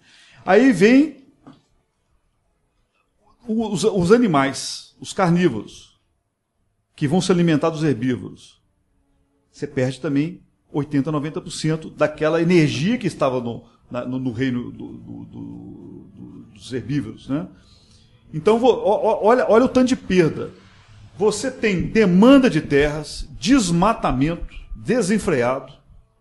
Uma das principais causas do desmatamento na Amazônia hoje em dia é a plantio pecuária. De soja E pecuária. para alimentar o gado. Alimentar animais na China, na Europa, nos Estados Unidos, produção de grão para poder gerar recursos. Então você tem desmatamento que gera aquecimento global, e já existem cálculos, eu não sei como é que está a atualização desses cálculos, que se a humanidade não fizer nada para combater o aquecimento global, nós vamos gastar em torno... Isso é cálculos antigos, feitos pelo governo inglês. Nós gastaríamos em torno de 20% do PIB mundial, trilhões, para tentar segurar os prejuízos, minimizar os prejuízos que virão. E se a gente fizer algo que nós já temos recursos tecnológicos para fazer, basta vontade política, a gente gastaria em torno de 3% do PIB mundial, de 3% a 5% do PIB mundial. Então você, com essa questão econômica da alimentação, você está degradando o ambiente, que o planeta são chamados recursos, a riqueza gerada pelo planeta, que isso não está contabilizado. Os recursos e a riqueza que o planeta gera para a gente através da chuva, através da evaporação das águas nos mares, através do ar, da atmosfera, circulação de ar. Quer dizer, os vários recursos que o planeta gera, da fotossíntese, né? Isso tem que ser contabilizado, isso tem que entrar na economia. Né? Que a nova economia vai ter que trabalhar com esses números. Isso vai ter que ser contabilizado. Isso tem que entrar em ativo e passivo. Né? Então, quando você entra nisso, desmatamento, aquecimento global, os bovinos produzem muito, os animais produzem metano, muito metano, que é um gás de efeito estufa. Né? E isso era uma... Desculpa te cortar, não, pode colocar. Isso era uma coisa que é muito engraçado, porque a época que esse dado dos gases produzidos pelos animais veio à tona, foi muito motivo de piada, porque as pessoas achavam engraçado.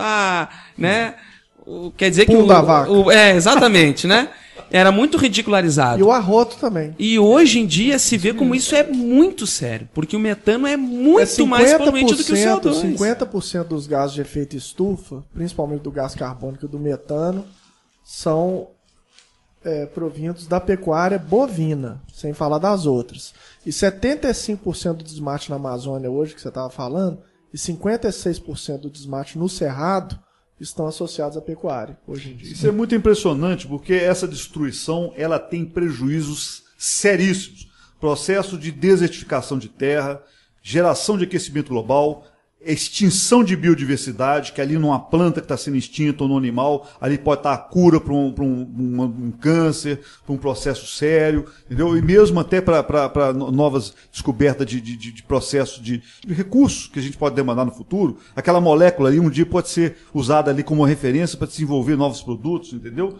Então, quer dizer, na questão genética, né? Ô, Dauro, você me permite acrescentar alguns dados estatísticos que vocês estavam falando? A produção global de carne era de 229 milhões de toneladas entre os anos de 99 e 2001. E estima-se que esse número atinja 465 milhões de toneladas em 2050. E as emissões de gases, né, responsáveis pelo efeito estufa também são marcantes nessa atividade, né, na pecuária, especialmente pela produção digestiva que o Guilherme bem salientou, através dos gases e da eructação. E que no âmbito das atividades humanas, né, a pecuária é responsável por 9% do CO2 emitido, do CO2. 65% do óxido nitroso, que é 296 vezes mais agressivo do que o CO2. E gera também chuva ácida. 37% do metano, 23% mais nocivo do que o CO2. E 64% da amônia, que contribui de forma marcante com a chuva ácida, que o Dauro lembrou. Então, esse montante corresponde a cerca de 18% de todos os gases responsáveis pelo efeito estufa produzido pela humanidade. Então, esses dados são alarmantes. Impressionante. Aí você vê que não entram nesses dados o seguinte: todos os gases liberados para transporte da carne e da ração, para produzir, né? Todos os gases produzidos para processar a ração, essa indústria, né, por essa indústria, ou seja, tudo que está agregado nesse processo. Nessa onda de estatística, né? Atualmente a pecuária utiliza 30% das terras produtivas do planeta, sendo que outros 33% são utilizados para a produção de grãos que são utilizados para alimentar esses animais. Além disso, a pecuária é a principal responsável pelo desmatamento, como já foi dito, nos principais biomas da natureza e é a maior responsável pela contaminação dos mananciais aquíferos. Aí um detalhe interessante que o senso comum leva a crer que os vegetarianos, ou ovo-lacto vegetarianos, eles estariam mais expostos aos agrotóxicos. Hoje se sabe que quem consome carne está mais sujeito a ser contaminado com os agrotóxicos. Por quê? Porque a maioria dos agrotóxicos são lipofílicos, ou seja, eles se acumulam na gordura, principalmente na gordura animal dos ruminantes que comem os alimentos contaminados. Então, quem come carne, na verdade, está comendo agrotóxico concentrado. E você sabe quantos litros que precisa para produzir 1 quilo de carne? Quantos litros de água? Isso é um dado interessante também, que é referente à pegada hídrica, que é um outro elemento também de mensuração dos impactos ambientais desse tipo de alimentação humana que a gente tem hoje, né? São 17 mil litros de água para produzir 1 quilo de carne. Só para vocês terem uma ideia, para produzir a mesma quantidade de leite, precisa 712, em torno de 712 litros de água para produzir 1 litro de leite. Para produzir 1 quilo de banana, cai para 499. Um bovino, ele necessita de 1 hectare de terra para chegar até seu ponto de abate, né? E em 1 hectare, você imagina quanto de soja, de milho, de arroz você produz? Igual que você falou, quantas pessoas? Você falou, parece que 40 vezes mais, né? São 40 pessoas. Daria para alimentar 40 pessoas com vegetais, um bife de 200 gramas. Então você imagina num hectare. Se você gasta, por exemplo, uma vaca tem mais ou menos em torno de 500 quilos. 500, 700 quilos, em média, né? Uma vaca. Né? Então você imagina quantas toneladas de grãos você produz na mesma área. Quantas pessoas se alimentariam mais disso? Ainda mais com a vinda agora dessa nova da engenharia genética, que vai implementar genes que vão dar qualidades especiais aos vegetais, que vão atender determinadas demandas que a gente tem, às vezes até que hoje são supridas por carne. Quer dizer, é mais uma linha que vem complementar essa parte. Ô, Dauro, muito sério. Só muito salientando sério. Uma questão importante, que a gente também espera muito que a tecnologia vá fazer às vezes das proteínas que nós obtemos no reino animal. E que isso hoje não é necessário. Na verdade, tudo bem que a tecnologia pode chegar a caminhos ainda melhores, mas é importante frisar que atualmente, no grau de estudo científico atual, é perfeitamente possível suprir as necessidades proteicas no reino vegetal. Então, não é necessário nenhum tipo de desenvolvimento tecnológico muito exuberante, porque atualmente é possível. Então, a realidade atual é ser vegetariano, é completamente possível, saudável, desde que bem orientado. Então... Agora é interessante, Dauro, essa questão que você está falando do geneticamente modificado, é que há uma ignorância muito em volta disso, né? É lógico que tem que ter controle, tem que ter cuidados, mas, por exemplo, há um trabalho lá na Índia que está sendo feito agora do arroz dourado, que é o arroz para suprir as necessidades, as deficiências vitamínicas do pessoal. O que nós estamos vendo é que essa tecnologia está sendo impactada por boicotes da comunidade em torno, que destroem as fazendas de pesquisa, que destroem aquela situação toda. É lógico que eu não sou biólogo para falar que qual que seria o impacto disso na natureza. Mas, de fato, somos co-criadores.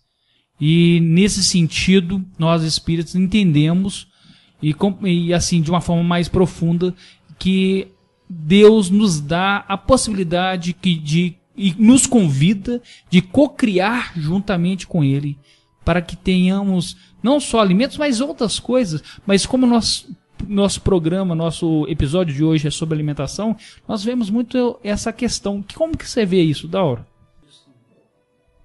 O Gandra, tudo depende da filosofia do negócio, né?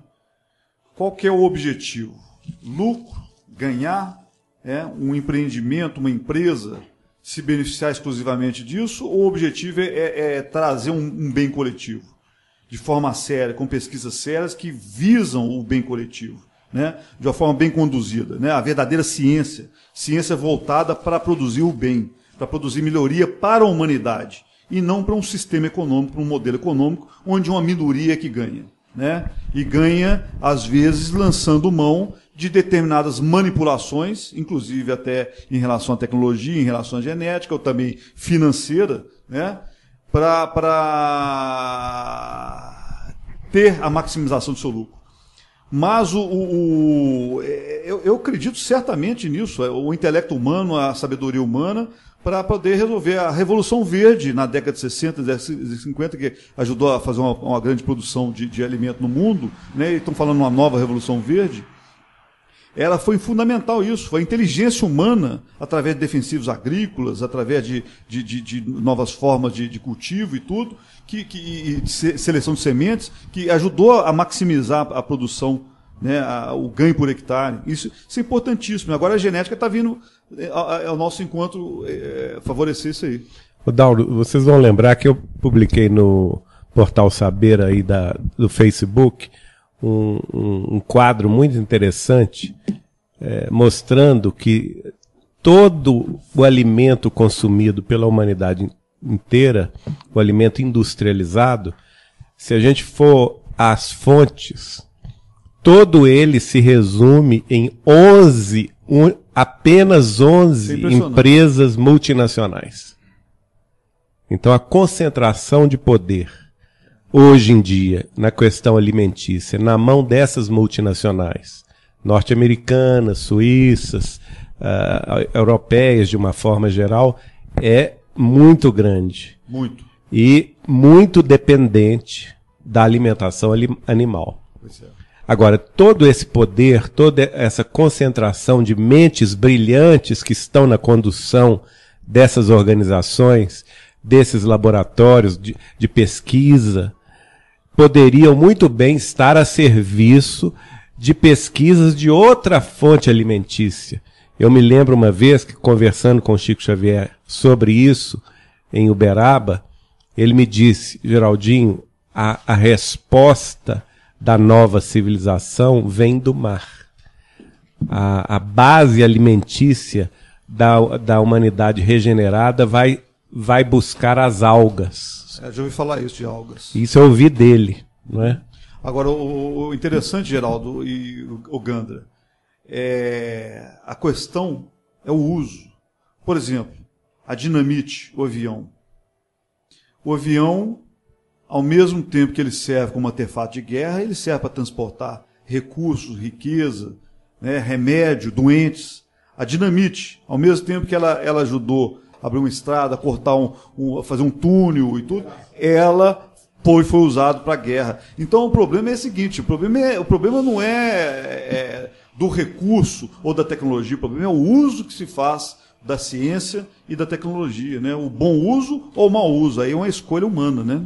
Rodauro, algo que eu sempre fico pensando, e acho que vai bem ao encontro do que vocês estão falando, é assim.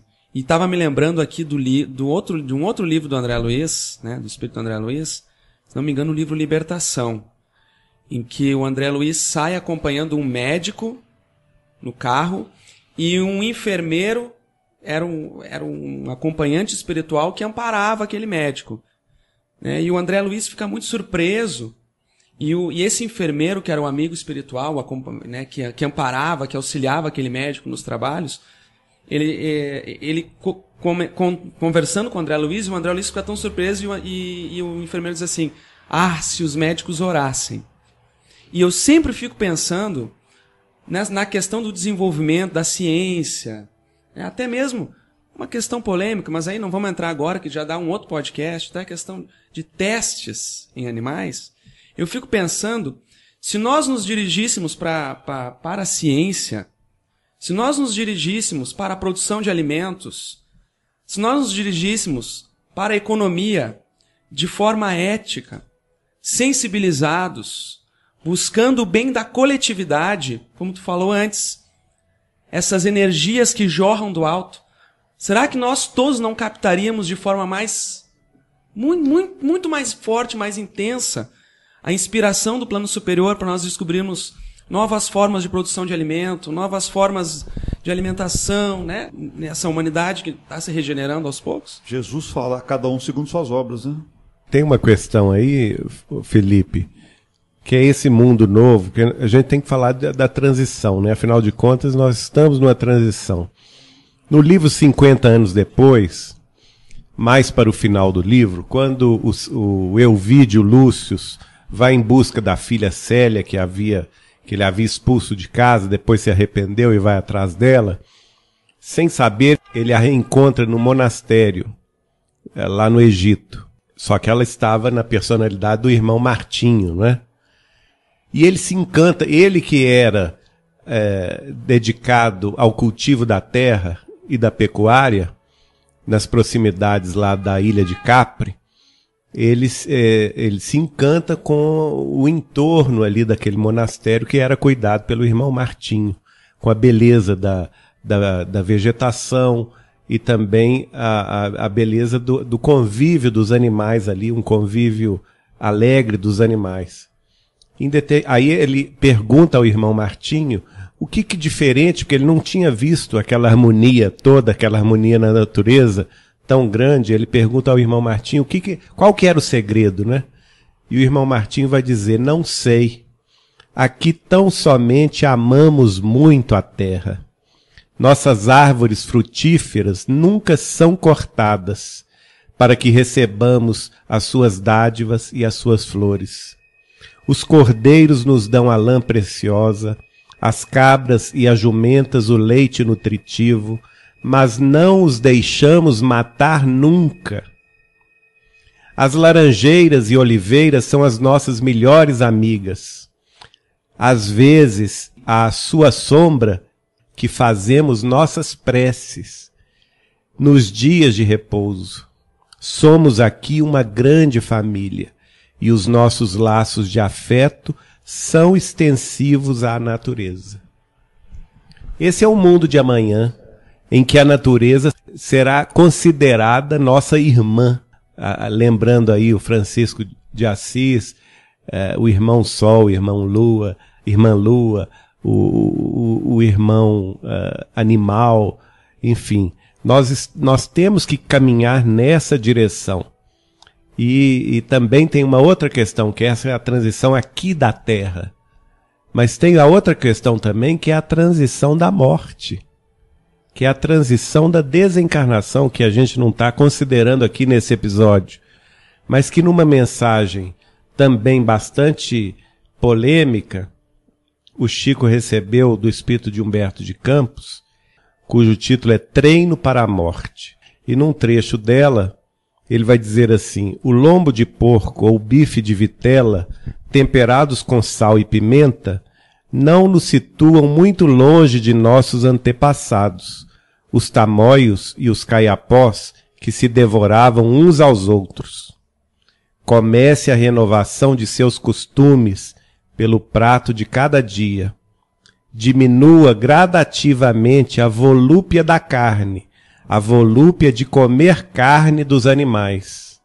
O cemitério na barriga é um tormento depois da grande transição. Geraldinho, então falando de transição, não sei se vocês têm a mesma observação que eu tenho. As crianças, né, mais jovens, aí, a partir de 1995, início do ano 2000, são crianças que naturalmente já estão rejeitando a carne. Não sei se vocês têm essa percepção que eu tenho, mas elas naturalmente têm uma certa aversão à gordura e alimentos derivados de carne.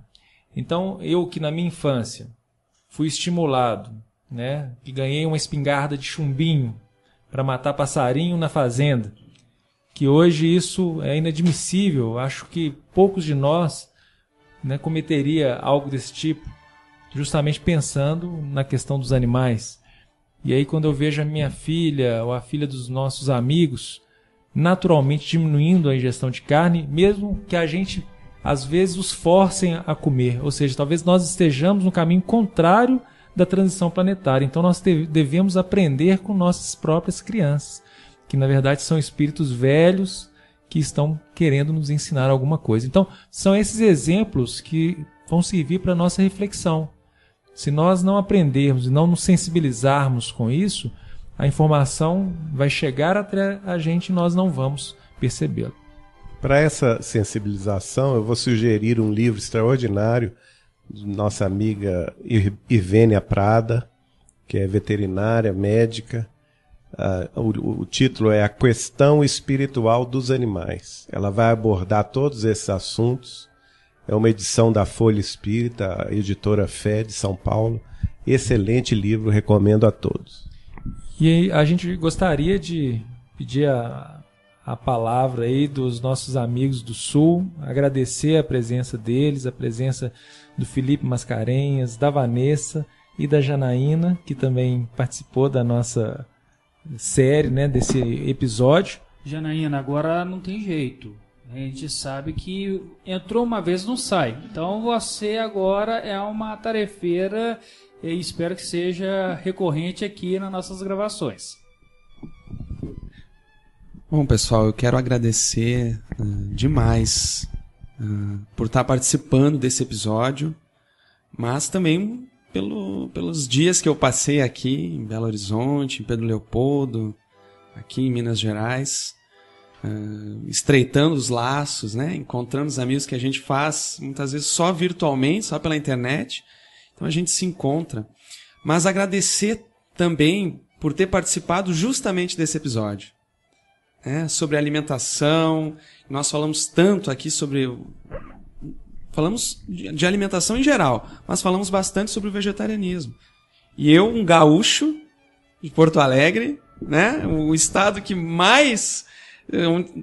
certamente o estado que mais se come carne, acredito, né? No Brasil, vim participar desse episódio tão especial. Então eu agradeço, né, muito o carinho, a oportunidade de estar aqui, e espero que ninguém se sinta, né, assim, se sinta mal com alguma coisa que a gente tenha falado aqui, né? Como a gente já falou e reforçou o tempo inteiro, né? Nós estamos em transição, nós estamos em mudança, essa mudança é devagar, mas nós precisamos acordar nossa consciência e aos poucos, dando um passo de cada vez, nós vamos conseguir mudar, né? Nós vamos conseguir chegar. Então espero que esse episódio seja um episódio de esperança para todos nós, de que o mundo está mudando, de que nós aos poucos também estamos mudando, né? Damos nossos passos, se Deus quiser, chegaremos bem longe.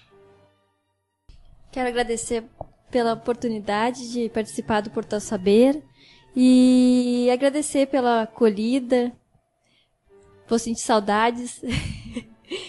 Voltarei. E quero dizer que aprendi muito com essa conversa tão descontraída, que a gente sempre acha que está correto, está certo ali, mas que a gente tem muito a aprender ainda. Essa gravação desse episódio, eu acho que com o Felipe aconteceu muito nos primeiros posts sobre esse assunto. O Felipe me chamou a atenção de um post que nós fizemos sobre essa questão da alimentação, e talvez naquele primeiro momento a gente estava criando as condições para esse episódio. E mais uma vez usando aí os princípios aí que o Dauro tanto gosta de dizer, né, que o pensamento realmente cria a realidade. Eu acho que nós criamos esse episódio naquela época. Então que a gente realmente possa fazer isso com outros episódios e com outros convidados, e que a casa está realmente aberta para todos que querem contribuir. É isso aí, pessoal. Obrigada pela oportunidade de estar aqui com vocês. Obrigada a cada um presente. Obrigada aos convidados do Sul. E obrigada a Deus. E luz e paz e amor no coração de todos. Até mais.